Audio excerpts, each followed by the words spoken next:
Further than that, he's in Yeah. New York, Yeah. you know. But it's uh, hard to still say in nobody works City for water, about it. yeah, pretty cool. Just sort of things. Did you really? Yeah, Sorry. yeah, my dad was there talking for years. Yeah, it was. I don't remember. Is that, Benedictine, no, St. Mary's. No, Benedictine. Is that right? Yeah, my dad was medical. All right, we have everybody at 6 o'clock. Open this meeting to the order. Start with the pledge of allegiance. I pledge allegiance to the flag of the United States of America and to the republic for which it stands, one nation, under God, indivisible, with liberty and justice for all. All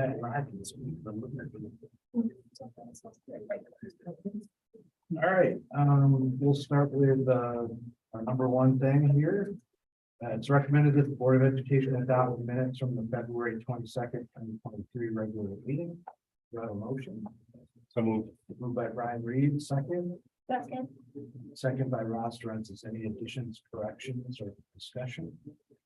All those in favor? Aye. Any opposed? So carried. All right, as we discussed at the last meeting, we decided to put another public comment at the beginning of the meeting as well, so we can check there one on both sides or okay. No. Nothing over there. No. Okay. Thank you, Pam. All right. Yeah, and I guess we need to leave it out because we have another one at the end. We have it. So, just have to indicate that you're going to speak at public comment on that sheet and make sure that you read over the statement at the beginning if you do have public comments. All right. Third item, superintendent's report. Mr. Ryan, you have the floor.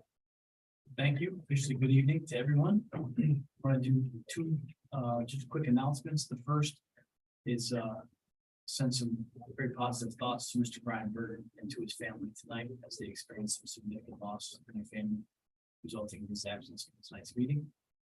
And the second is certainly more on a positive note. Big shout out to our cast, crew, directors of the musical Mamma Mia. Hopefully you had an opportunity to see it. If you didn't, I promise you it's a really, really solid performance. It is talent that I think you'd have to drive ways and pay a lot of money to otherwise see. And, just a huge applause and hats off to the work that went into the production. Just wait for Jess to make sure we're ready to go here with all the manipulation of sharing. Your thoughts on the new setup? We have a camera that's set up on this TV. The reason it's not to our right like we were last week is because that camera is not, the TV is not compatible with the camera. But we're just trying to change things up a little bit. I think at the end of the day, we're gonna have to get really comfortable with the fact that we have to be centered on one of these televisions, right? To have a camera that can be in a fixed location, to remove all of the boards that are screwing all the wires that we have all the time and drive them absolutely insane. So this is really an attempt to do that. So at the end of the meeting, most of the feedback in terms of the setup. Okay. So tonight we'll be offering a presentation on our proposed 23-24 budget. And certainly see this as a conversation rather than just a presentation. Anytime you want to discuss anything, please do. We're going to turn the keys over to Mr. Brian Bartlett, Director of Business Service, to be able to provide very in-depth look at what we are proposing for next year's operating budget. Well, I am here just to bring up a concern, and I'm wondering when I would do it. Public comment. So you need to read the form and put your name on it, and then you would be given the word that. Okay, the form, one of these over here? Yeah. And then go back.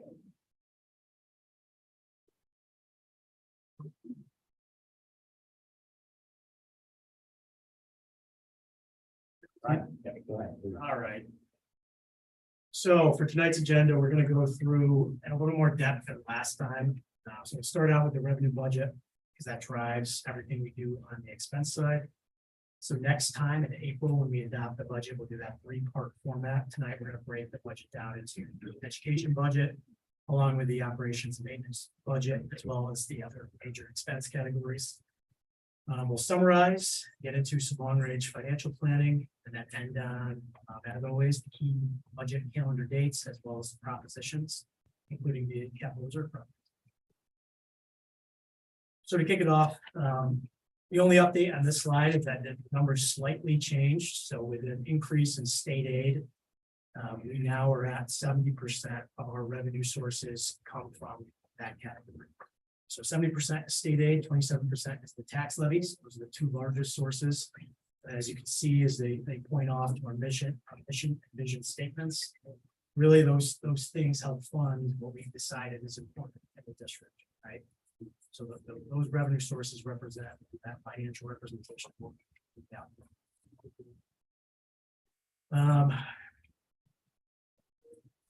Yep. I'll get it. Right, the mouse is very easy. Okay, so first look at the state aid runs is on the screen. So in purple on the left, it is the 23-24 proposed revenue budget just for foundation, or sorry, state aid. Compares that to budget from last year, and then has the variance in terms of dollars and then percent. So some of the major items you're seeing change year over year. Obviously, the first and foremost is foundation aid. So as we've said before, this is year 3 of the full phase in of foundation aid, which was historically underfunded, which we'll talk about in a second.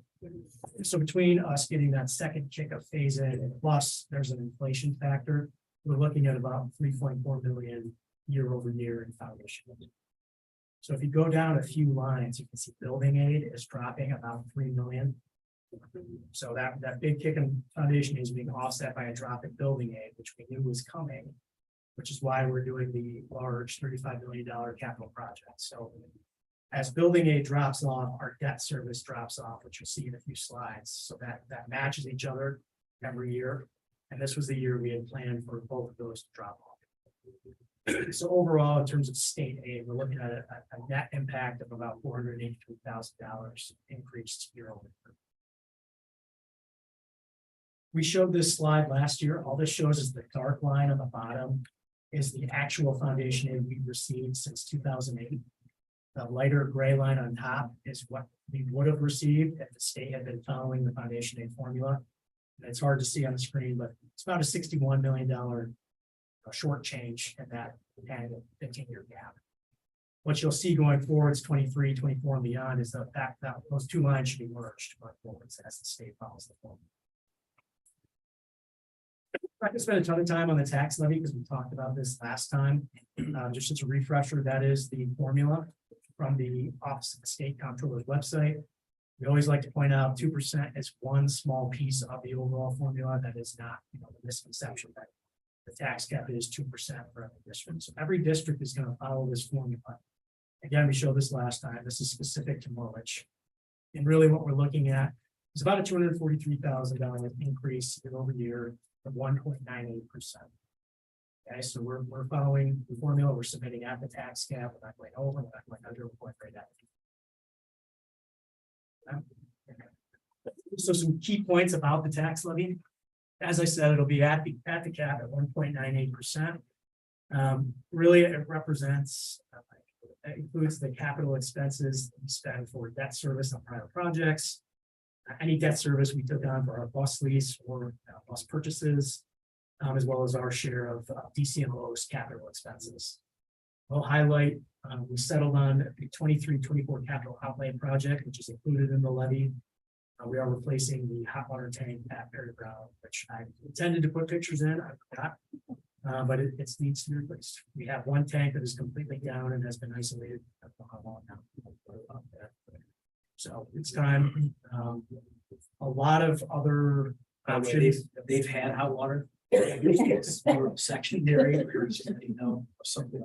There are two tanks, yes. It has been isolated. We're overtaxing. It's there. Correct. So a lot of options were on the table for that project, as there will be every year. It's still facing a lot of shipping delays, so there were certain things we were looking to do, but we were being advised that, you know, if you do this, you might not be able to get that project done in the year that we have to. So good news, you know, the Assembly and the State Senate just came out with their versions of the budget. And they are both recommending increasing that $100,000 threshold up to $250,000. So that's a good sign. Fingers crossed to gain traction. So we will know more, hopefully April 1st, which is the due date for the budget. Hopefully that's it. Last item with the tax levy, we're going to do another small capital project, $160K. We have to finish up some security items at the bus garage and at all of our buildings, as well as some other minor capital expenses. Just to look back, to show the past 5 years when the levy gets done. See, we're going out at 1.98%, 5-year average of 2.08%. Again, every year going to. Well, just go back just for a second. You guys remember why we saw that spike in 2021? As you know, in case you're asked, right? That was the year. It was the average is over 2%. That was the year that we took out a bus lease.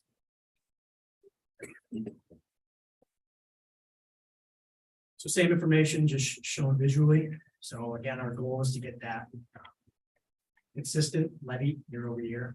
See, I think past 5 years, we've been trying to. In terms of tax illustration, so on a $100,000 home, this levy would conservatively say $24.26 year over year, which would equate to about $2 a month. Again, you have assessed values, which we do not control. You have equalization rates, which we do not control. So, grain of salt, but that's just considering the levy. That's the estimated impact. Okay, so to summarize revenues overall, we are seeing roughly $151,000 increased year over year. So again, in purple is the proposed budget for next year. Black is the current year budget. And then the final 2 columns are showing, sorry, about 3 columns are dollar, percent, and then percent of total budget. So we're looking, you can see the appropriation of planned balance. So that's essentially when we appropriate our savings into the following year's budget, we're reducing that down this upcoming year. Remember last year, we appropriated quite a bit. One was to help us get to the 4% unassigned thresholds. We don't have that audit finding anymore. And then we were doing a lot of one-time large classroom purchases of furniture. So we will be reducing that down this year. Okay, can we stop there for a second? Any conversation, any questions? About the revenues? I mean, not that it's controllable, but it still baffles me that the state doesn't take inflation into account. When, you know, everything's got up as much as it has, but yet you're, from an aid standpoint, it's relatively flat or modest increase, not keeping up with inflation. So I know that's what everybody experiences, but in a district where we're so heavily state aid funded, that's really hits a lot harder. You know, we're not 80% tax and 20% state aid or something. So it's challenging for what it's worth. Now, there is a little bit of an inflation piece of foundation aid specifically. But also good news that just, you know, the Assembly and Senate's budget is they're putting aside money to study the formula, foundation aid formula, again, to adjust for factors like that. And really where it hits is at the tax limit. It's limited to 2% or inflation. Right. So at the most with inflation, 6-7%. Can I ask a question? I'm not sure now is the appropriate time. We used to have a school health-based clinics and we no longer have that in our buildings. How does that fit into the budget?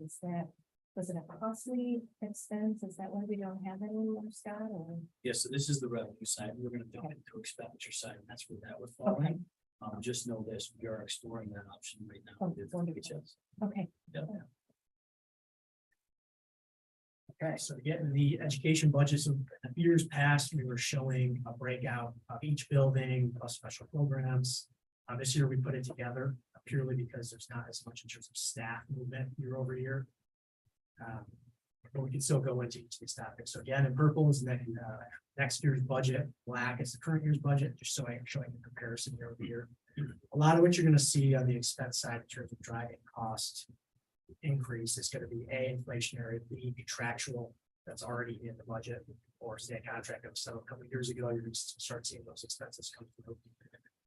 For example, for instruction, there are contractual increases there, but you see it dropping overall. Remember, we did that $1 million of furniture purchasing last year, that's coming out. So you could break each one of those lines down into the hundreds of code. So there's things increasing, things decreasing. At the end of the day, this is the net impact of each of those areas. So we did have a instructional position, a TOSA that was reclassed into the supervision categories. That's another example of both. That can impact the categories. For special programs, we reallocated a budgetary line for BOCES. So we were a little tight in the current year budget for that line.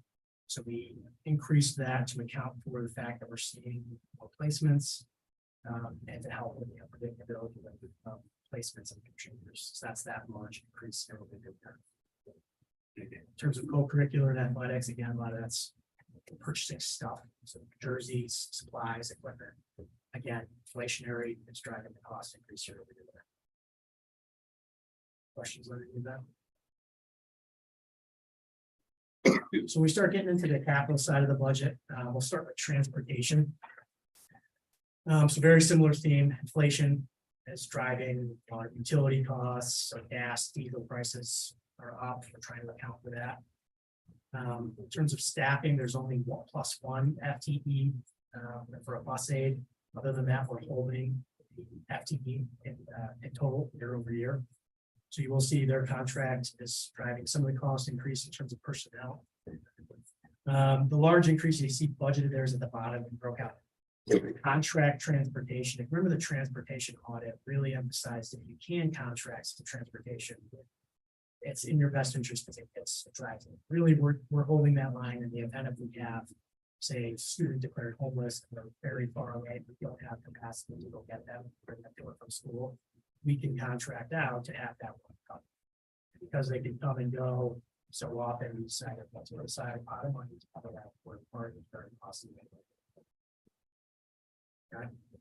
Another key point with transportation, 90% of almost everything we spend in this area comes back the following year in transportation. Okay. So that's a good place, right? From where we've been in the conversation around drivers, aides, FTEs in general, when it comes to transportation. We're a really good place in terms of that. Yeah, for drivers and bus aides, I feel like very well. Great. Okay, so for operations and maintenance thing, this is grounds, maintenance, custodial staff, and expenses on our actual facilities. So broken down, that first subsection, operation and plant is really your custodial, maintenance and plant is ground and maintenance, and then we broke out security this year as a focus area for us. So you can see the largest increase is that very first line in personnel. And really what that is money we had sitting in the federal grants to cover the Wayfair contract, we brought back in-house. There were 9 FTE we were purchasing through them that were now actually, most of them are hired to us. So there are other us. So we took that, remember we talked about what's going to come in of the federal grants. That's something we budgeted in 23. So there is 9 FTE increase in the studio, which is spread out throughout the buildings, mostly night room. That's really the largest increase you're seeing year over year. And then, of course, we have allocated funding in the area of security to help continue to increase the safety of our buildings. Just again, zoom in on that custodial piece just for a second. If you remember 2 years ago, right, we were having conversations at this table about trying to clean 270,000 square feet with 2 people, right? Again, at a very different place.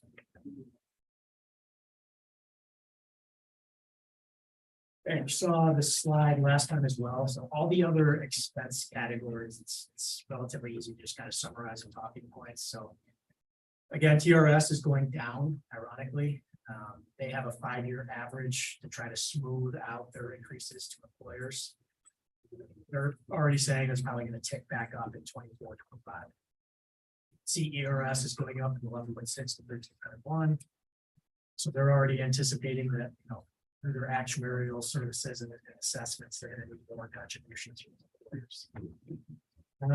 Skip down property casualty, that's probably gonna come in at about 5%. We're still ironing out health and dental. Dental typically doesn't fluctuate. Health is really a big cost driver for the district. As we said last time, the initial proposals came in at 14. We're very hopeful that's gonna get down to single digits. Workers' comp, don't anticipate major increases there.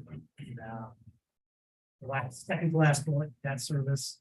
As I already said, with the building aid, we saw that $3 million drop off. On the expense side, we have a $3 million drop off in our debt service. And finally, the BOCES, mostly due to CTE expenses. Just CTE alone is about $270,000 increase. Yeah. We're gonna talk about that debt service a little bit at the end as well. Actually, that's scheduled for next time. Okay, so we always like to include kind of a summary of what's been added to the budget. So 2 FTE for instructional staff. There are other changes, however, they're being reallocated from existing. Meaning we're taking one and making it something else. Could be a retirement. 1 FTE district-wide community schools coordinator. As I said before, we have 10 FTEs, 1 bus aid position, plus the 9 custodial that have been absorbed from federal grants. And then, like I said, the contractual increases, / retention, and then inflation is really a cost driver, expense and equipment. We are still budgeting kind of phase 2 furniture purchase, significantly less than the year before. There's still some things we want to take care of this upcoming year. I think we can do with some time funding. And then, as we just said, BOCES is increasing their costs as well. Really just a reminder of these next 2 slides, which is showing you the student to staff ratio and then the enrollments. Really just a refresher for everybody that we're using this to help guide those staffing decisions as we move forward. There's always going to be the quantitative piece, which is these 2 slides, but there's also going to be the qualitative piece. Again, think of your special programs or any of those other student-driven needs that are guiding decisions. Student support services being included, right? There's areas of social media support. Okay, so to put it all together, again, showing a balanced budget as required by New York State. So we're looking at a total of $151,000 increase in both revenues and expenses. We'll highlight again, we're relying less on that appropriation of fund balance, which you can see dropping by about $676,000. And then in the all other expenses, again, that's where you're seeing a massive drop off in debt service. That's what that would be. So that's administration, debt, and fringe for all staff. It's kind of that last line of this thing. And we're seeing a large drop off, 1.7 billion. Okay. Show it a little differently. I know it's hard to see from back here, but on the left is just showing the revenues, how they break down. So 70% state aid, 27% tax levy, and then the remaining 3% is coming in the form of our appropriation of fund balance. And then miscellaneous can be things like BOCES refund every year, claim Medicaid revenues. We have some space in the district that we rent out, tax penalties, those types of things make up this. Over on the right, your expenses, 44% education, 5% transportation, 7% is your custodial grounds and maintenance staff. And then the all others, the 44%, which remember fringe is in that, so that's fringe for everybody. So in theory, you'll see this better next time we meet. Fringe will be allocated to each section of the budget. So let's see the admin will have their people's capital activities. And really, educational programs about 75% of the budget. So once you have the fringe in that piece. Okay, so we always like to kind of finish on the long range planning. So you can see on the top, that first bullet is the federal funds. We have dash financial cliff. So the first pot of funding we got from the federal government dried up in September of 22. So that was the CARES Act. And really, that one was kind of unique because the governor at the time caught state aid and supplanted it with that funding. That's over. That was in the 2021 year. So the next 2 largest pots are the CRRSA and the ARPA. So CRRSA is going to be done in October of 23. Really, we're planning to wrap that up in June of this year. ARPA is the last big chunk, so next year's budget will have some things. So part of the capital project, for example, will be flowing through that fund. But again, once June 30th of 24 hits, all of the federal funds are going to be done. So really, at that point, we really want everything that needs to continue in the general fund budget to be in the general fund budget now. Just worrying. Our concern, I think, Brian, you touched on it earlier, when you talked about inflation and the foundation aid not really covering our costs. Yeah, so two of our biggest concerns are your biggest revenue sources for all districts are going to flatline after this year. So foundation aid, state aid will probably start to peter out or plateau. And then your tax cap formula is limited to 2% more inflation. Yes, there's a small piece we can control in there, but overall, their two largest revenue sources are going to start returning to what they used to be, 1 to 2% increases, which does not keep up with expenses. New York State has been big and bold in their budgets. A big concern, well, not a concern, but right now something we have to keep our eye on is, can they afford all the great things that are being put in these budgets? So, right now, can they afford it? It's staffing and recruiting. So even with a lot of the initiatives coming out of the state, you have to find people to do the work. And that's still going to be a big challenge for districts across the state, especially rural schools. But just creating a bigger divide between say a school who's flipped on it, who's 70% tax, 30% state aid, where they can then pay or recruit staff at a higher level, pay them at that level. We're driven by state aid almost exclusively, and of a 1 or 2% increase, and we're going to be paying. In theory, we're not going to be able to be as competitive if we want to be, and therefore recruitment and retention will be challenged even further. That divide just gets bigger. That's all that's going to happen. In theory, To frame it just a little bit differently, I'd say it forces us into a space of innovation. Say we got to look at doing things differently as a result of that. as well as it's my own opinion, but it's also going to drive some regionalization efforts amongst lots of these rural areas, I would assume. And which one about that? Anything else before we move on?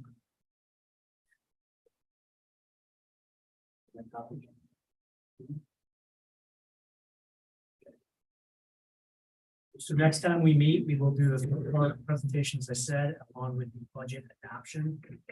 Tonight on the agenda is to approve the legal notice, which has to go out 45 days before vote. May 3rd will be a repeat of the April 19th presentation for the public hearing, and then May 16th is the vote right here in this room. So on the ballot, as of right now, obviously you'll have our budget. We are going to talk about the capital reserve project in a second. So we'll have the Board of Ed election, which I believe there are 2 seats up, and then the Guernsey budget will be up there as well. I will highlight again for the record that the budget includes $100,000 transfer, sorry, $160,000 transfer to capital project and a $100,000 capital outlay project. Okay. Sure.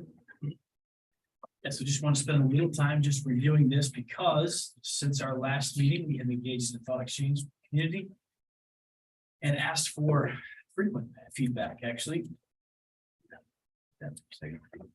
Frequent feedback on use of capital reserves to fund this project. So again, just some highlights from thinking about existing stadium, right? Shifting from a 6-lane to an 8-lane track.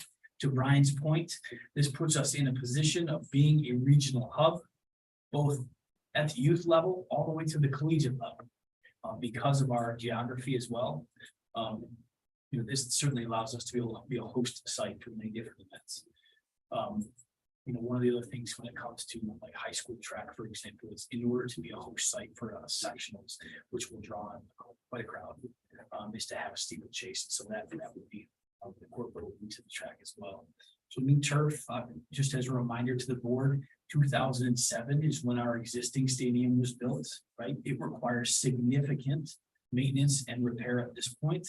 right? So we had to do something, and so there will be significant repair to this, including, I don't know if it's the next slide or not. Over in this area. Right here, this is where the field house is. Remember, there's about 1.2 going into this. So significant increased storage, improves concessions, locker rooms for home and away teams, ADA compliant bathrooms. Getting rid of porta johns, that smell like a pig farm. I mean, it's just really just an improvement to the area, right? When you walk in on graduation, what do you see? The first thing you see should not be a handicap porta john, right? And that to me is something that's so overdue. So really rethinking this configuration, talking with Megan Carpenter, she really wants this as the practice site for all of marching band, right? So how do we incorporate storage into that existing field house so that they're not hauling all of their equipment from all the way back at the high school every time they practice down at this facility, right? We're trying to really think about multi-use when looking at the stadium. So that's this piece, right? About half of the capital reserve project. And the other half is really rethinking how we allow access for all sports at all levels, not just sports. PE certainly can benefit from this as well. Remember, for about 6 months of the year, PE's inside, right? With this type of surface, because of the sediment that's in this, these playing surfaces typically melt a lot easier than typical grass, right? Not contending with mud and any of the other issues of preventing kids from going outside. And so really thinking about classroom use as well. Baseball, softball, soccer, just to name a few, right, that will be able to play in a multi-purpose field from modified through, of course, allowing youth access to it. One of the things we were talking about with another group is, if you think about all the way over here where my cursor is, this is the Little League field. Right, thinking about, I don't know, those of you that have been involved in Little League, right, for a long time in this community, they have opening day. Opening day looks like multiple games happening simultaneously with this big kickoff event.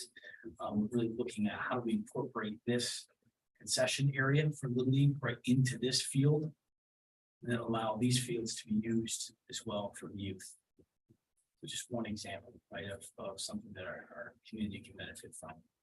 Expanding this area over here into a second Little League field as well. Working with Little League right now to be able to make that happen. They have some monies they want to put to sort of be having that area anyway.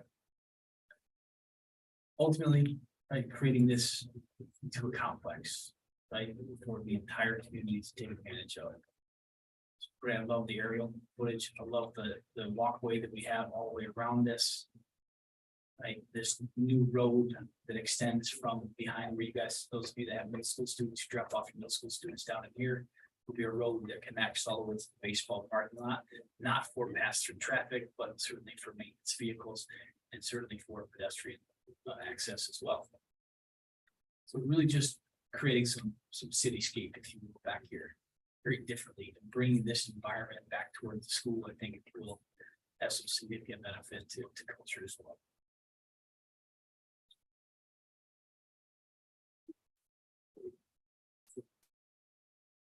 Highlight, you can't see it from here.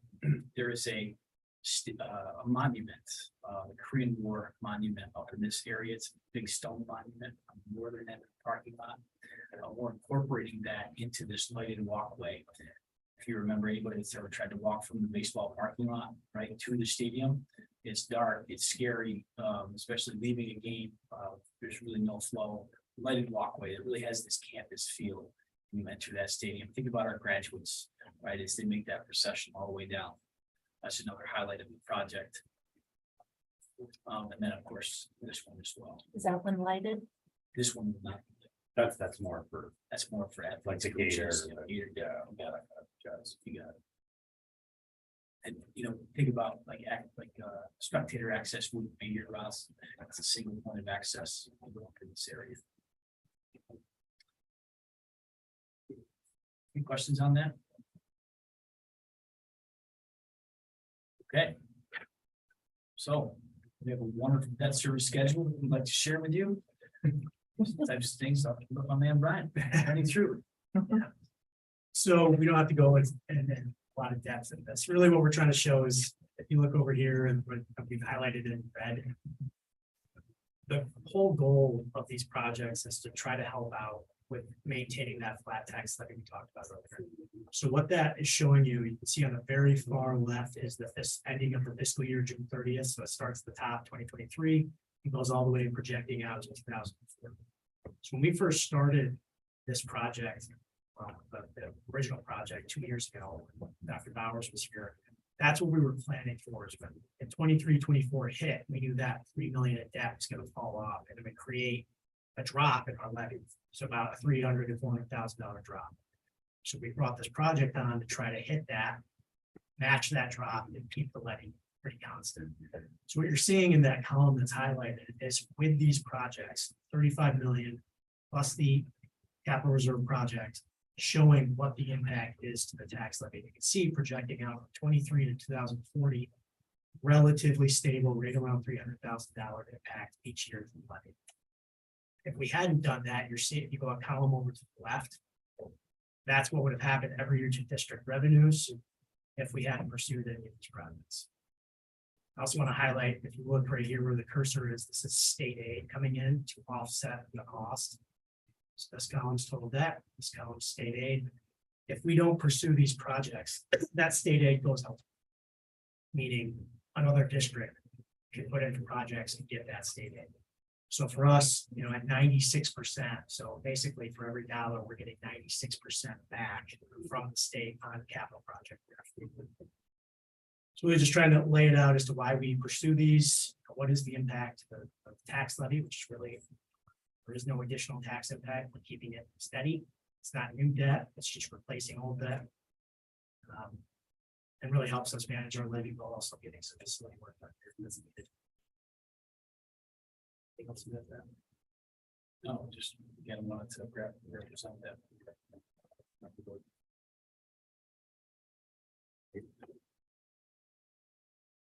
Questions? Comments?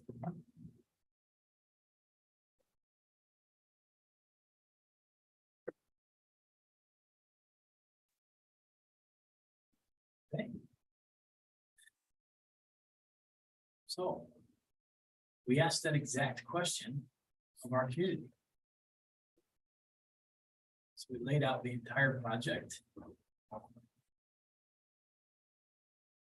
Phase 1, phase 2, and of course our reserve project. We said, you know, most of you hopefully watched the 7-minute video that I tried to put out and you know, as easily as I possibly could explain the thought process and really the phased work and the scope of the work.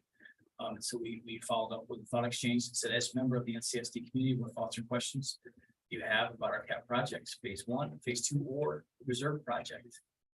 And we had 126 people, see over here, participants, and we had 28 thoughts. And of those 28 thoughts, they were rated 714 times.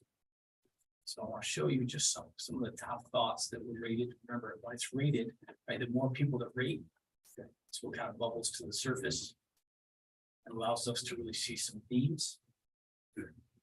So the highest rated thought garnered 4.3 stars, if you will, out of a 5-star patient. I think this is a reasonable approach to necessary changes to safety at Fairground and Stanford Gibson. It's been a concern as far back as when I went to school 40+ years ago. Assuming this was probably Chris put this. I'm very excited to see this project, right? Some of my kids will graduate prior to seeing the improvements, but drop off and pick up process at the elementary buildings must improve. And oh, by the way, need support. Revitalization of the tech space is critical. Working with their hands engages students and teaches critical skills needed in many regional jobs. Again, recognition of the work that we're putting into the high school and the experience we're trying to create for kids. The 4th highest rated thought, I think NCSD is long overdue for building overhaul. Pleased. Each sports season should have a day where the athletes help prepare, update the areas in need, making the athletes have hands-on responsibilities for the areas they use may help them have more respect, clean out concessions, paint dugouts, etc. I love this. Emotional free labor, right? Really, the focus is community give back. Right, I love that concept. Thank you for sharing that, right? So I was able to go through and comment and publicly publish each of the comments. So that when the next person went through, they could see that engagement in there. I like this one. This is a great question, getting air conditioning with the capital projects, right? And so the narrative behind that, or rationale behind that, is due to the heat index higher than 85 during warmer months, students are kept in recess, kept inside. Oftentimes it's hotter, right? So New York State has guidance out that says you can't go outside. Deb, you probably remember this, right? Your nemesis, or maybe it was a benefit at times for you. So the question about air conditioning, remember in our building condition survey, we cited $155,000 or $1 million worth of work, right? The reason we're only able to do 35 is because of the debt that's falling off. When the tax levy flat, right, we can only take on 35. And when we really looked at the $155 million worth of work, it is rated. The architects actually have a rubric in terms of, what is of priority, and it starts with safety. So, if your roofs are leaking, for example, that's a safety issue, and that will be rated to the top. Air conditioning didn't make the cut. I would argue that during September and June, this is the most important thing we need, right, to really exploit learning in district. However, it didn't make the cut. Would I agree with this statement? Sure. Again, it's just not in the first project. But again, we have that falling off just in a few years from now. So to continue down, things are in need of repair or replacement. Yep, keep our building safe and functional. Agreed. Outstanding, well thought, presented material, STEAM additions. I didn't pay for this one. STEAM additions so necessary and excited, preparing our students for 21st century needs is critical. This project will continue rejuvenation of our county seat, will aid in the efforts of so many to keep our talented minds home. Right, so I just wanted to show you the feedback that we're getting around this. What we intend with this initial thought exchange is to take the top 10 or 15 and turn that right back around and publish it for our community to see, and then be able to create essentially an FAQ. So questions that might exist out there, and ask for one more round of what things do you need to know to ensure that you have an informed vote on May 16th. We are, the three of us are going to NBT. We have an audience that is volunteered to stay after and hear a presentation from us on this, including the proposed budget. We're also doing one at the firehouse. That's happening next week. And then, of course, to all of our staff, we have 2 dates set up for all of our staff as well. So really trying to just get out, just communicate as much as possible, answer as many questions as possible around this. Any thoughts? Any questions on that? Pretty good, 126 people. Physically, that seemed like a lot. It's actually. Thought exchange staff said that, regardless of how big your community is, this was a great turnout. It's pretty good. I look at it and say 126, 1,700 kids, right? Times potentially 2 family members. I'd love to see some higher numbers than that, but again, I'm pleased with the outcome. It's almost half the number of people that vote for the budget. Yeah, so it's a great reality. When this was posted on Facebook, it was over the weekend. A lot of people, including me, tried to do it, but it already closed. It closed on the 6th and reopened on the 7th. Yeah. Oh, Yeah. so there is no other post to let people like me know that it reopened. So Thought Exchange, their whole thought, not intended, right, is that an effective Thought Exchange should not be open for more than 7 days. So when it hit that 7-day mark, it ended. We opened it back up just to extend it for 2 weeks. Okay. So live and learn, right? It's a newer product that we're really trying to engage our community differently with. But it was out 7 days prior to that closure. Yeah, we got 126 people. Back to, the Facebook comments about the thought exchange, no one monitors those comments. Like a lot of people are saying it's closed, what do we do? And that would have been great for someone to say, hey, it's gonna reopen again, and you'll have your opportunity to do it. So I did. Okay. So I actually do monitor them on Friday, I think that's why I got revoked. Yeah.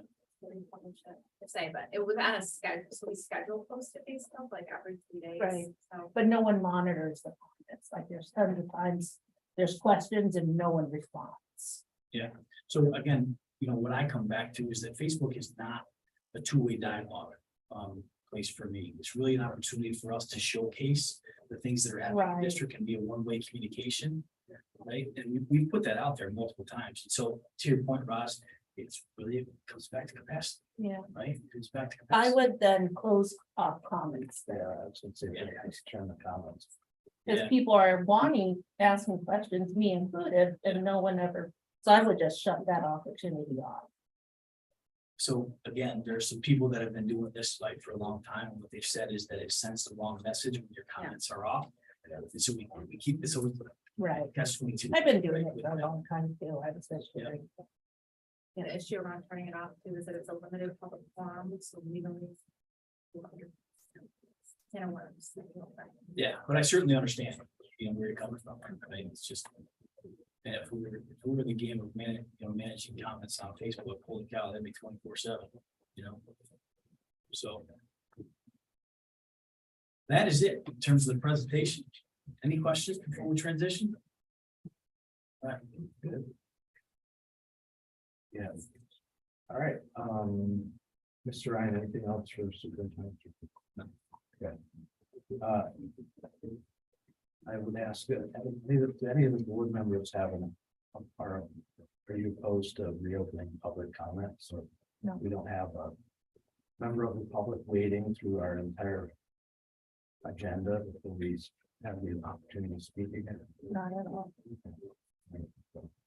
When we redo that, then we.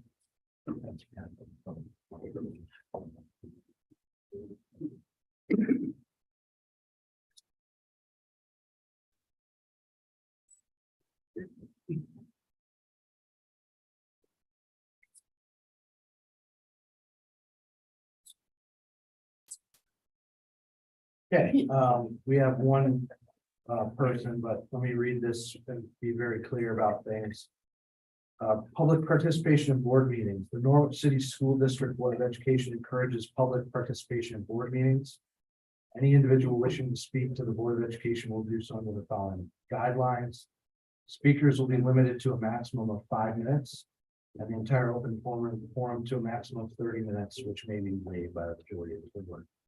A sign-in sheet is available at the beginning of the meeting. Those who have signed it will be called in order to speak to the board. Speakers are asked to stand, state their name and topic of discussion. Speakers will not be allowed to personally attack any board member, administrator, employee, community member, or any of the public present.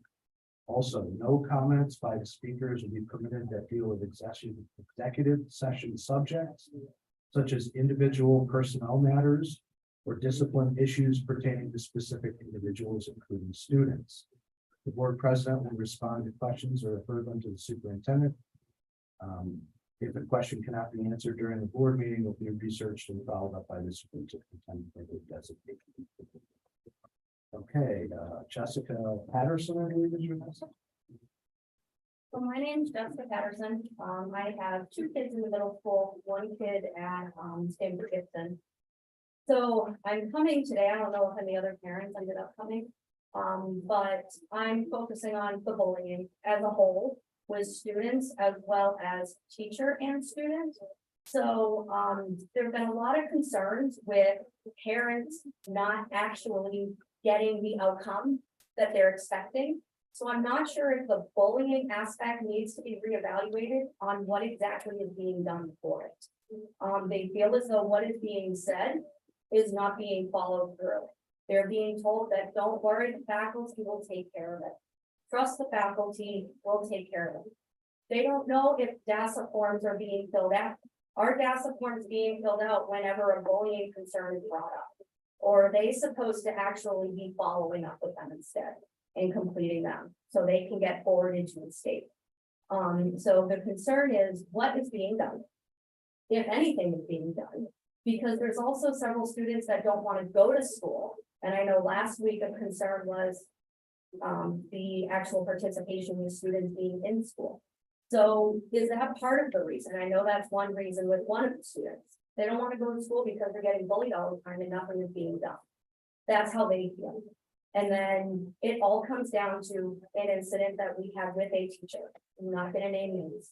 And that specific teacher had an investigation done. The outcome to that is that teacher is still here.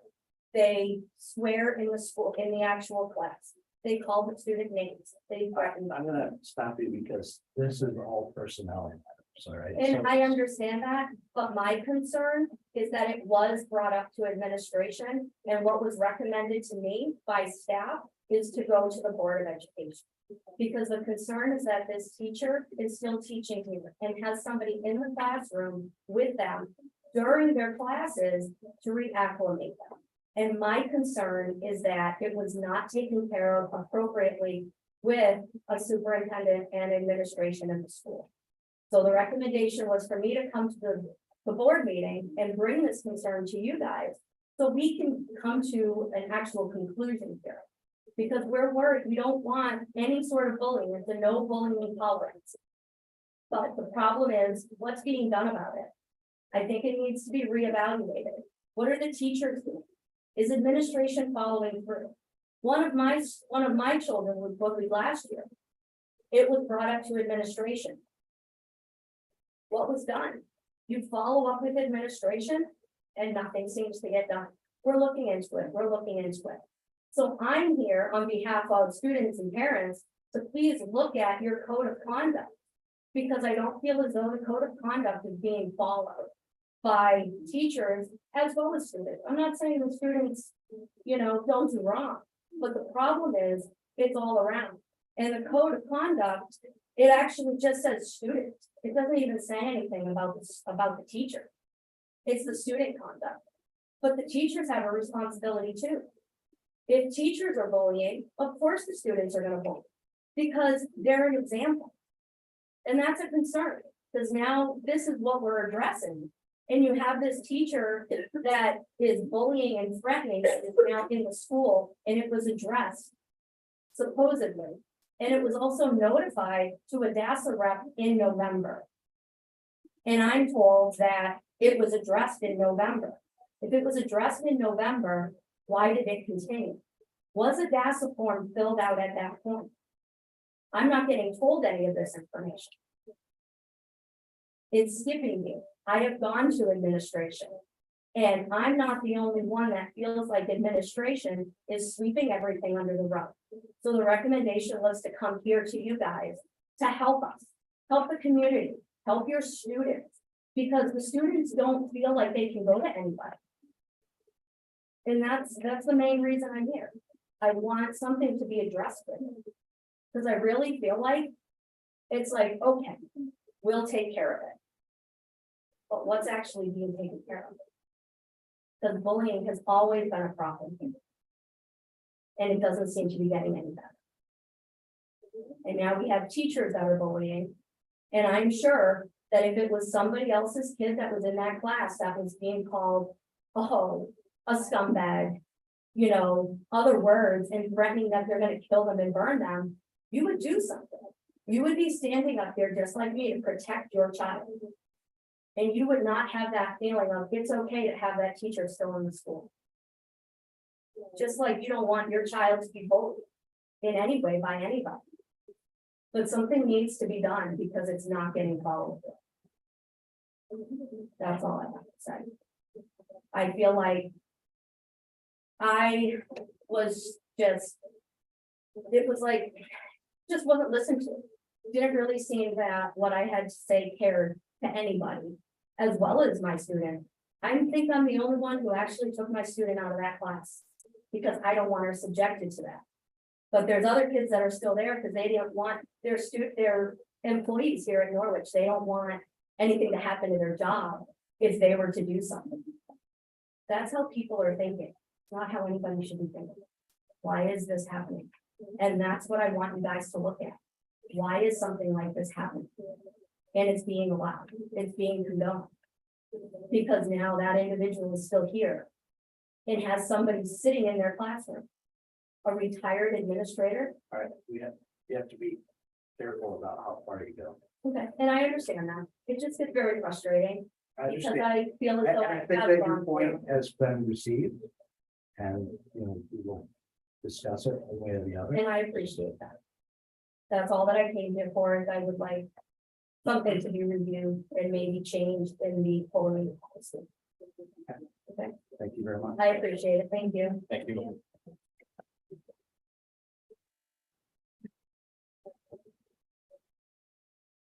Okay.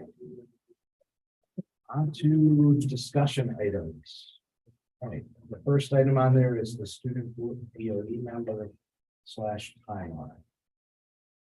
Okay, so Roz and I have chatted on the phone a little bit about trying to move forward on the student rep for the board. I had a wonderful conversation with Kelly Zimmerman from the Delhi Academy on Monday, and they've had a lot of success with their student board member. So, and I think Scott, you might have forwarded to everybody the application that they use in Delhi and the training packet they use as well. But anyway, so at this point, Roz and I are very interested in moving forward and really, you know, trying to come to a decision as to whether we want a student member on the board. At this point, I think just informing you and maybe coming to a consensus and agreeing that we want this might be where we start. Kelly said that she finds having a student rep has really allowed a lot of engagement with the Board of Education. It's allowing civic readiness for students. And then after that, I think if we come to consensus that informing the community of the position, either through the budget newsletter or the website, and then we have to get a position on the ballot for the vote. So I think at this point, Ross and I are just interested in knowing how everybody's feeling about this and where we want to go and moving forward. So, I have a question. Yeah. How did the movement towards having a student rep material, how did it happen at Delhi? What was it motivated by? Do we know that? it was motivated by administration speaking with students and also principals. And the interest especially came out of a student government class that they had there.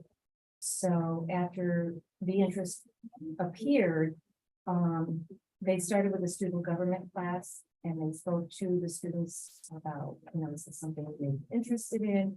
And they did, they were very interested in that. And they just felt that that connection between the board and the student body was really important to them.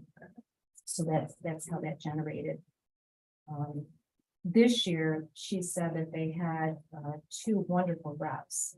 So they actually have two student board members this year, and they alternate meetings. And they talk with each other after each meeting so that they're on the same line of communication. I mean, I have a lot of details here. I don't want to take a lot of time, but the board, the student is put through a training in which Kelly does for her school. And that is the packet that we received from Scott that was forwarded. And that is usually done in the fall. The students are just looking for my notes here. I apologize if it's about anyone spoke to her. And the board members are educating the students about the position. She said that she's even had board members go into the school or into the classroom, into the government classroom and talk to the students about what would this look like and are you interested? And they have been interested.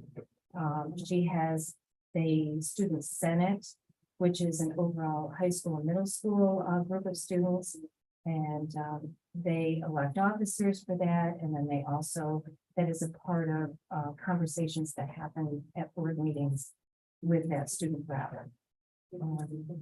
It starts out with the interviews for the position after it is approved. And, it has to be a vote of approval. But the student is interviewed. Kelly happens to do it with a high school principal, a board president, and one other board member. They have a lot of conversations. There's an application here that's completed. They have conversations about the questions that are answered on the application. And as I said before, the student goes through a training. And kind of like we did as some board members, we go through a training as well. She really feels they have great conversations with the student members. It's informing the board as to, where students are at with the school, and what are they feeling good about, or they have questions about things.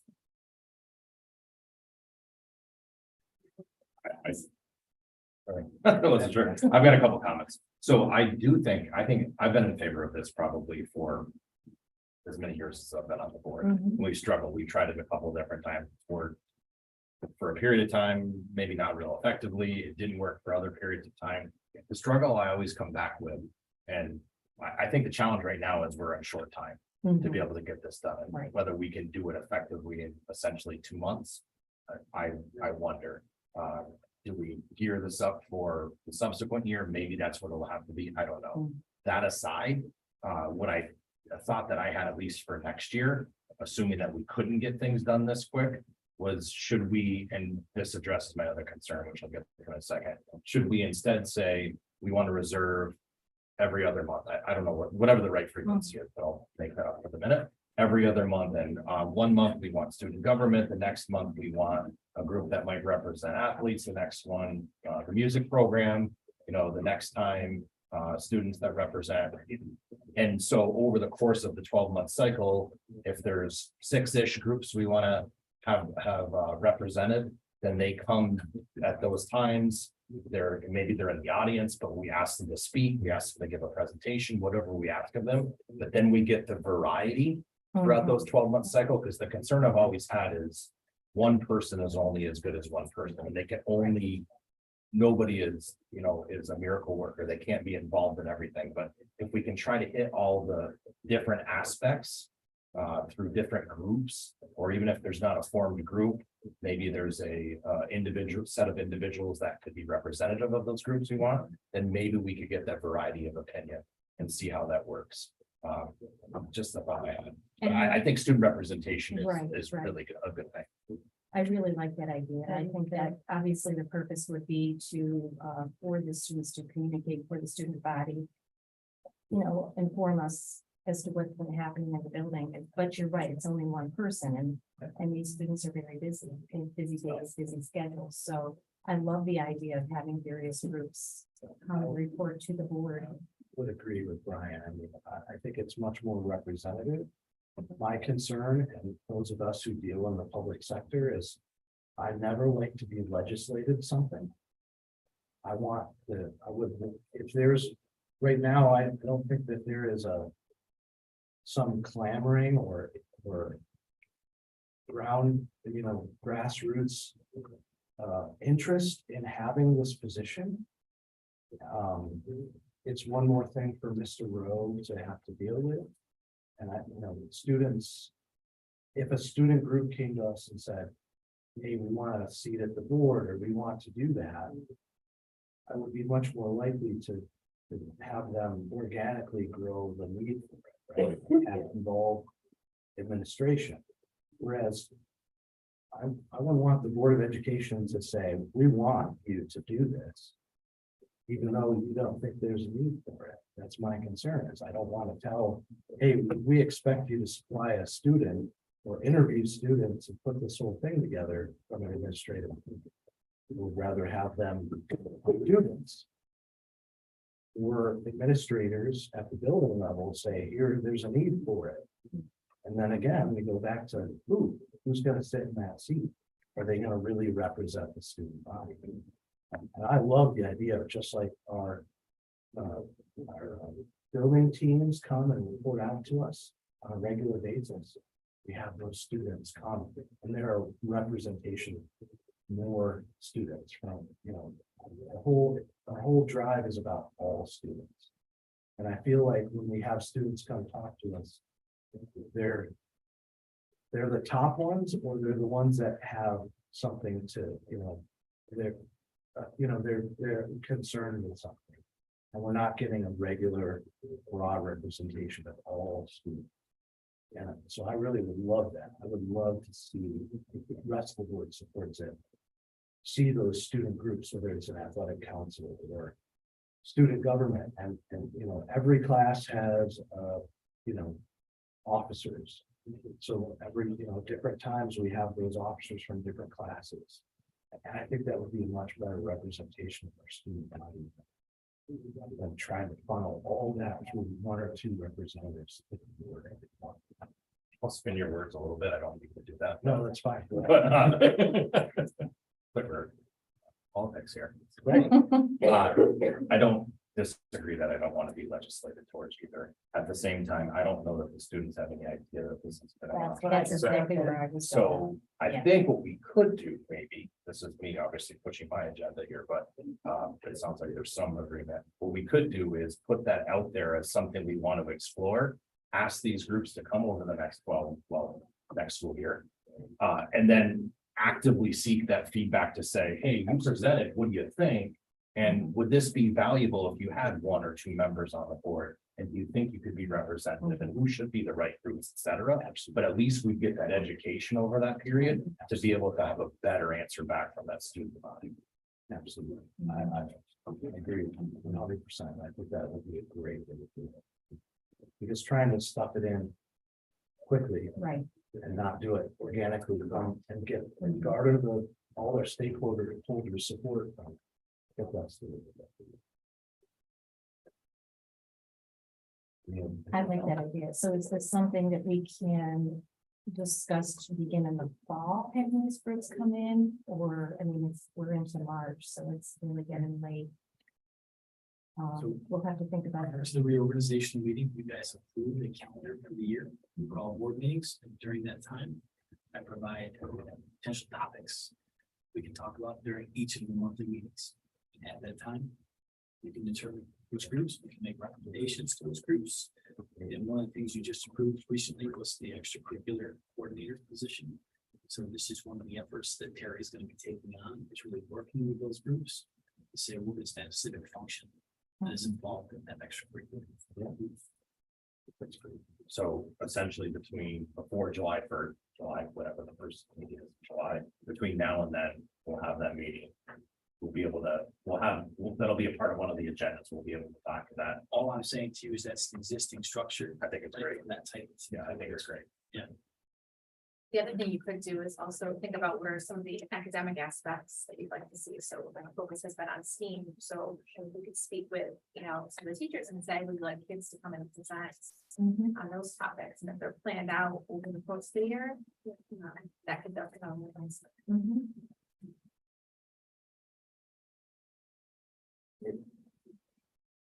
It still probably needs to. I think that is the right avenue. It makes a lot of sense. I think we need some time to be able to discuss them Sure. too, because if we just show up at that meeting and say, hey, let's have a free-form discussion on Right, what we want to see, it'll be challenging. So right. maybe you and I can take it offline to figure out, Yeah. with trying to try to figure out what might be an avenue to be able to get that done in the next 3 or 4 months, so that we can show up prepared and not absolutely have 2 hours of open Sure. discussion. Right. I think as you guys are talking, the questions I wrote down is scope, roles and responsibilities. Right? Those are the things that I still don't have any clarity around. Yeah. So where is that function, right? To have a member of the student body sit here and ask them questions about what life is like in high school, like that could backfire. To be honest with you, it could backfire. Yeah. So. Well, just you got it clear. it occurs to me that 2 important goals were identified, right? One of which is,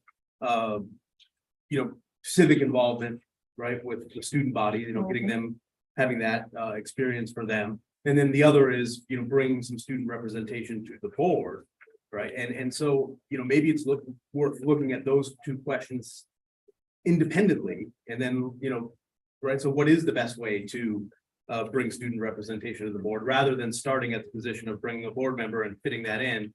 Maybe that is the answer, right? But maybe there are other ways of, I know one of my old districts had an AP class, and part of, it was based around the board meetings, and the students did a project. They had to attend the board meetings. The students did a project that was related to what they had observed in the board meeting. So that might be a very effective way of, getting that civic engagement, whereas, representation from the student body could be done. Again, having one person representing the student body has its own, natural limitations. So there may be effective ways to do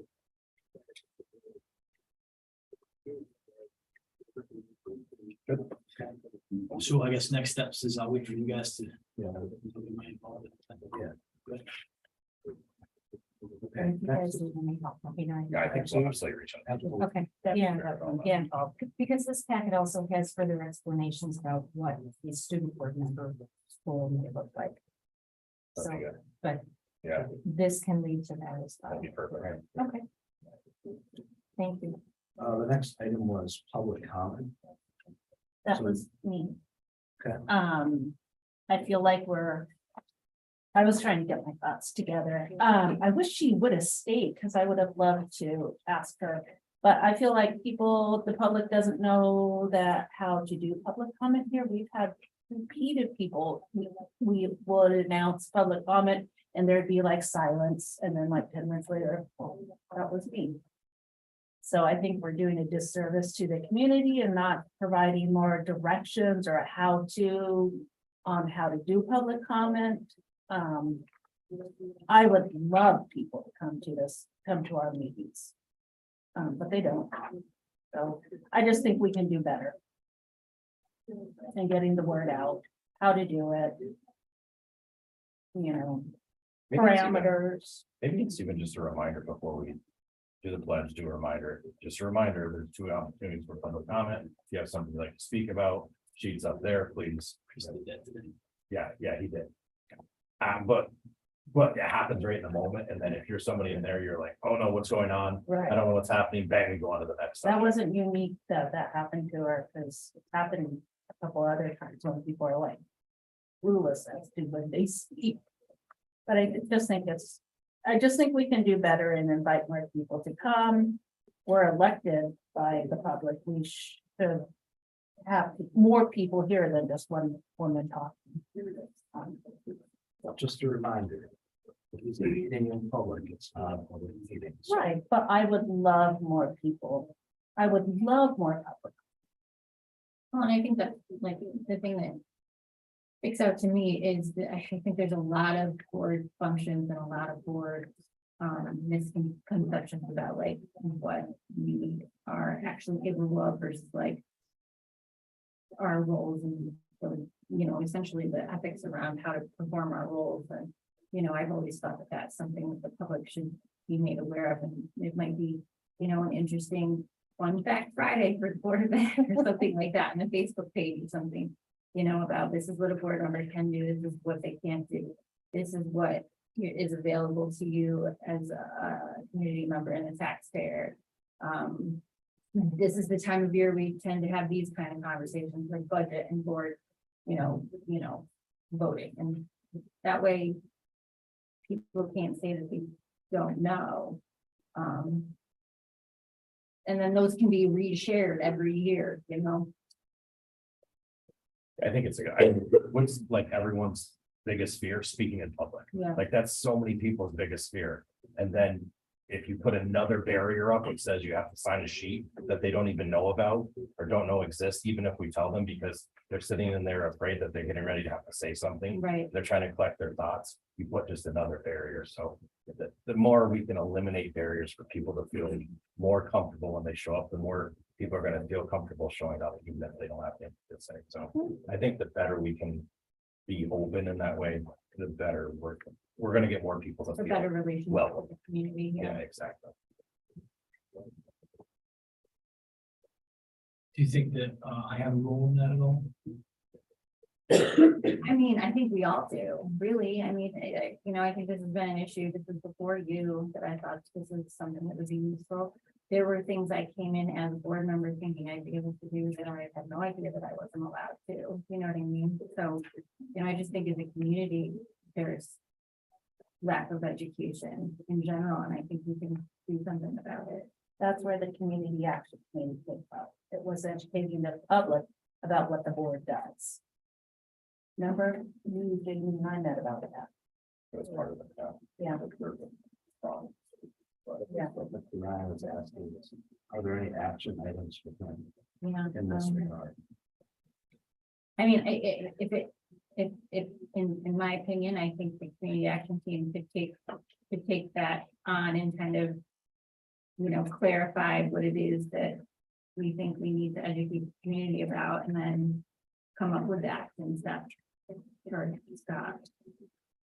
That way It was like, because right now we started talking about public comment, but then I brought up all these other things, and so we would want to like shorten it down and clarify it. And then I think social media is the best way to do that. So the action, the action people, that action. To Was it Rouse, Chris and myself? Okay.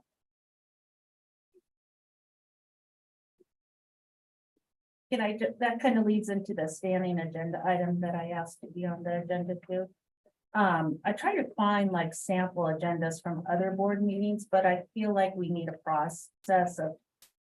We get an email, you know, who responds to it? I was almost embarrassed how that was handled at our last meeting, that no one responded to her prior to the meeting. So I just feel like, From a board level. us. from a board level, even like, thanks for your email. But I just think, you know, there's times when we get correspondence, you know, invitations or this or that, so it could just be, you know, is there any board correspondence? Or announcements, you know, we have an upcoming legislative breakfast. I know Lauren just sent something out asking if people wanted to come to it. I just feel like that would be, it's just an informational agenda item. It's not a discussion, you know. We had these letters sent to us, these emails. Because then Brian can probably finish what I was trying to say. Right, great. Yeah, I know what you're trying, I think the challenge would be that sometimes our correspondence, we can't be brought up necessarily. But Well, I know what you mean, for Yeah. things that are kind of informational, and yes, we all get, we all receive, but we don't have a common forum to understand, hey, what's coming up, what's in the next 30 days, we've got Right. this coming up, this breakfast.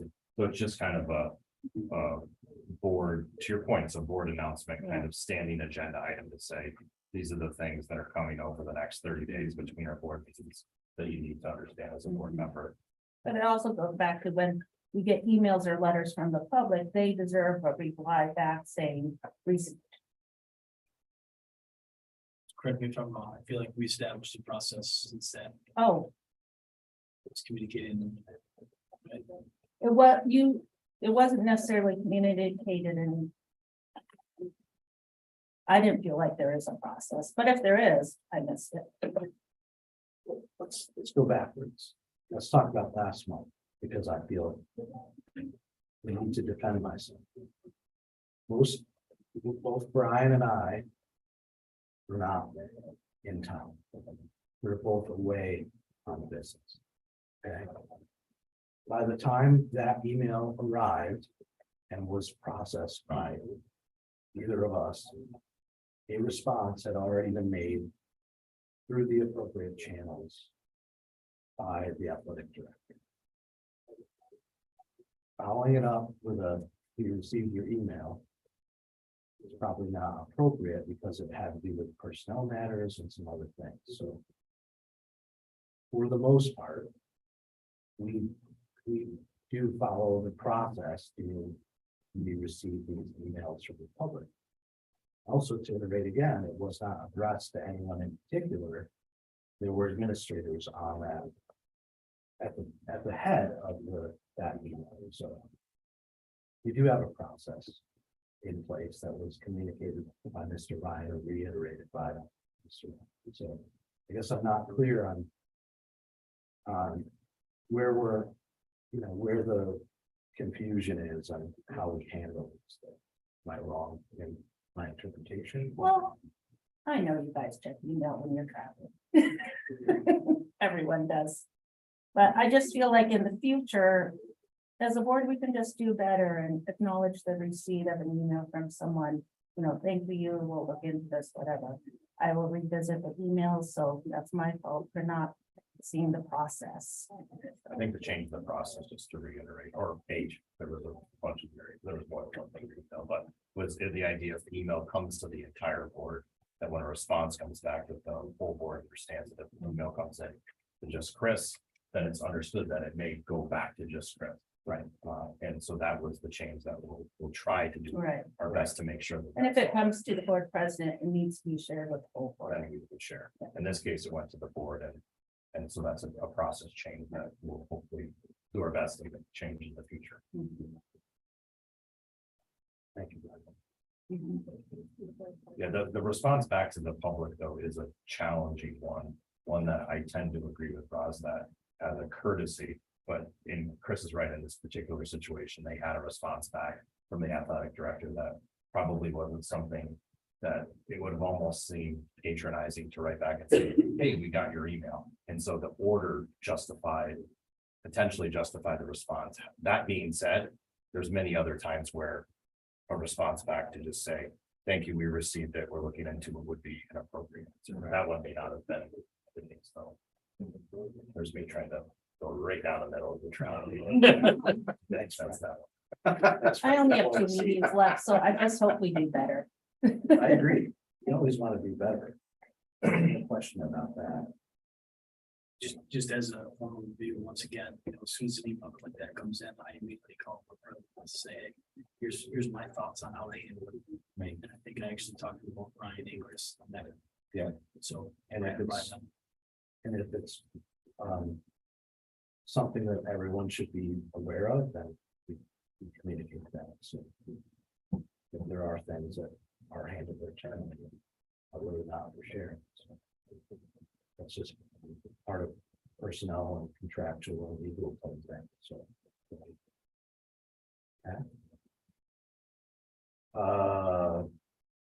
So we have standing agenda items and public comment. Correct? Yeah. All right, so.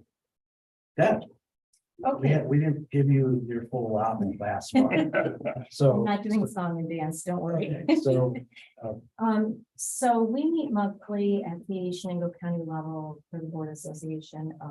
It's a great group. We've had some really great discussions. It's wonderful to hear what other districts are doing. I mean, our conversations vary depending on what people are feeling. We've had comments about public comment. We're not alone. Everybody struggles with this and how to handle that, especially if things are uncomfortable. But I just want to reiterate that the breakfast was absolutely amazing. And I hope, in the future, more of you are able to attend. We have our spring dinner coming up on April 27th. And at our meeting last week, we talked about having a roundtable discussion. Location is yet to be determined. We have 3 options, so we're firming that up. But we're looking at about 5 o'clock to 5:30 cocktails, 5:30 to 6:30 dinner, and then doing a roundtable discussion. We'd like to kind of take off with what came from the legislative breakfast as of importance. Electric buses obviously were one item that we talked about at the breakfast, and also the mental health situation amongst a lot of schools. I'm looking at the front page of this article here, and students under stress, it's everywhere. We're all seeing students and even staff members that are struggling with mental health. So we'd like to have more discussion about that. Staff shortages is another roundtable discussion item we're looking at, and also literacy. So once again, I'm going to try to do a better job too in getting out an email after the board meetings and inform you as to what we were talking about. So if you have any questions, or if I have any more to add, at our meetings, I can certainly do that. But looking forward to the spring dinner, we want to kind of mix and match the tables so that we have representatives from each district at a table, and hearing what other districts are feeling or doing about electric buses. Agree, I think, which school district Tina represents. But anyway, they've already put a reserve budget together for electric buses. And everybody was like, wait, what? How do we even know this is going to be a thing? But, discussions like that and kind of hearing what other people are doing in the other districts, I think will be valuable at this spring dinner on the 27th. But I will confirm the location and more specifics about that as we find that together. So that's pretty much it. great, thank you, Doug. You're welcome. Okay, we got through discussion, I believe. Yeah, that's, oh, that's right. Yeah, Yeah. 5 subcommittee updates.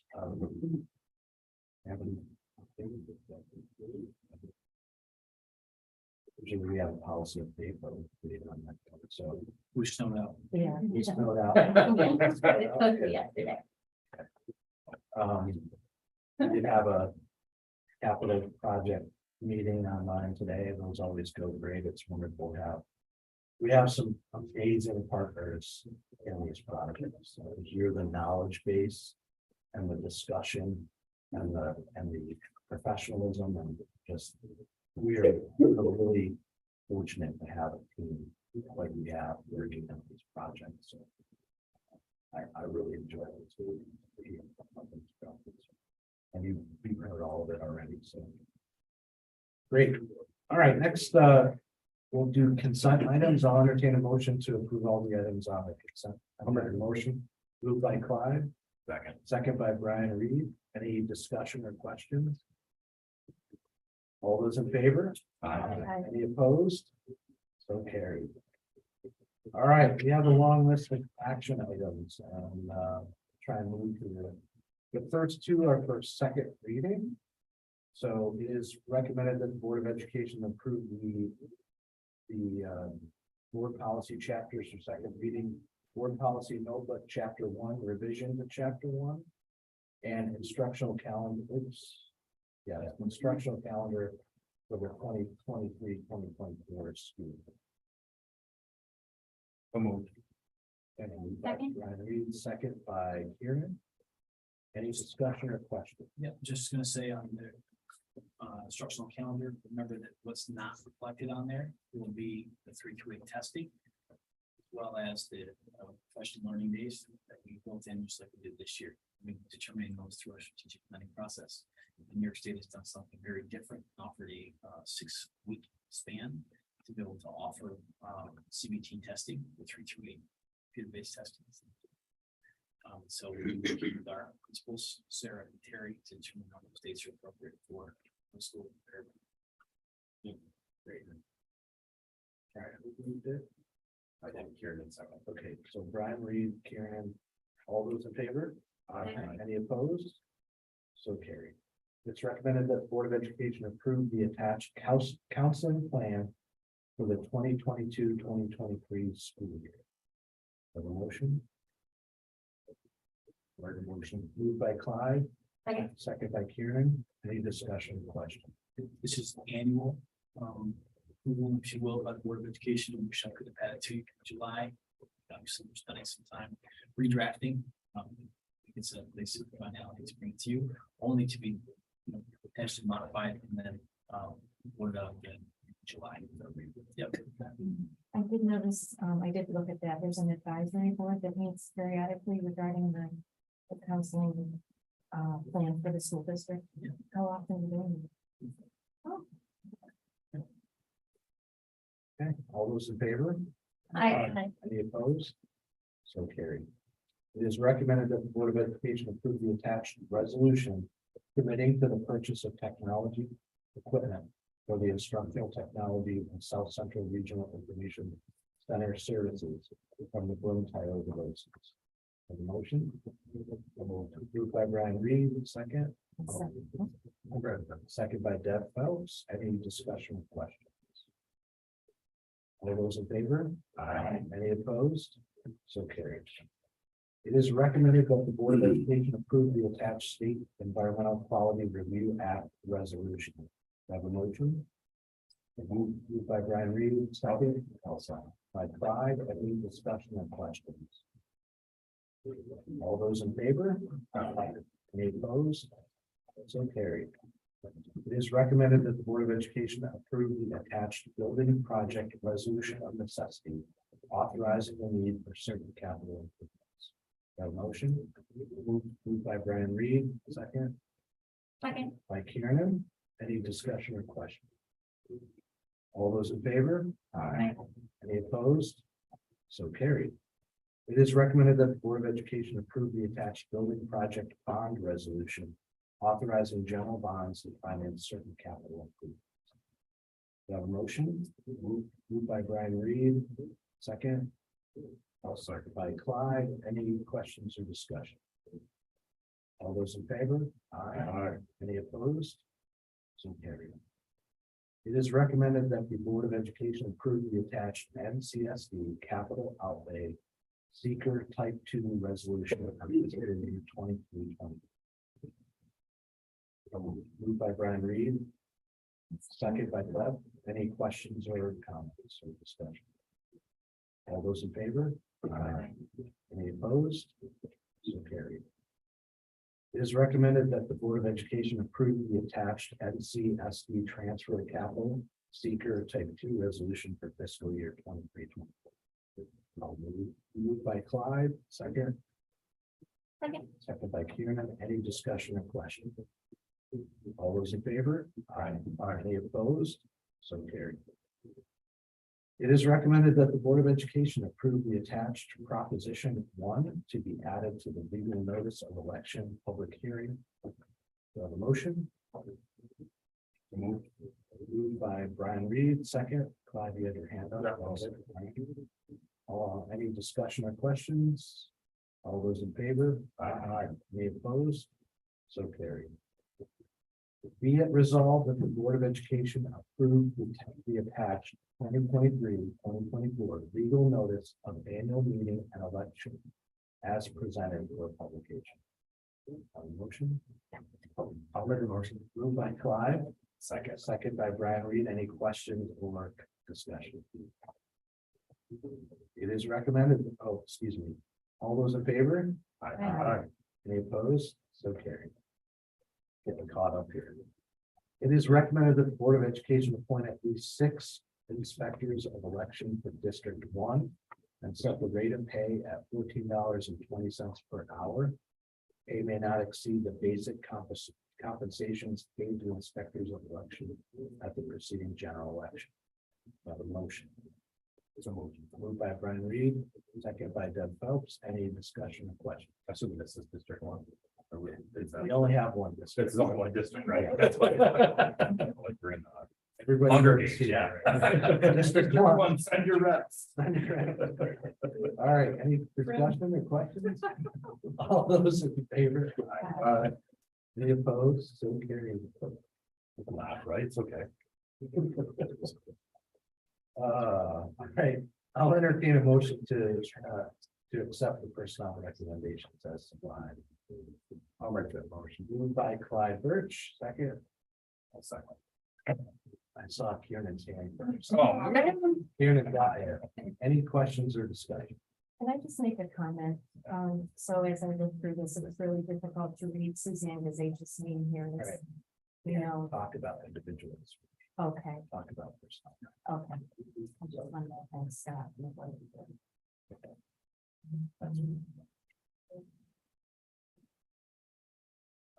Any other questions or discussion? All those in favor? Aye. Any opposed? Okay. Okay, So. yeah. I know. All right, do we don't have any other public comment, do we? This is the only sheet, all right. That's that, so we need executive session, who are we inviting? Mr. Brian Bartlett and Mr. Raphael, plus I guess the Okay, I'll entertain a motion to enter executive session to discuss matters of personnel, inviting those two individuals to have a motion. so moved. And second. Second. Second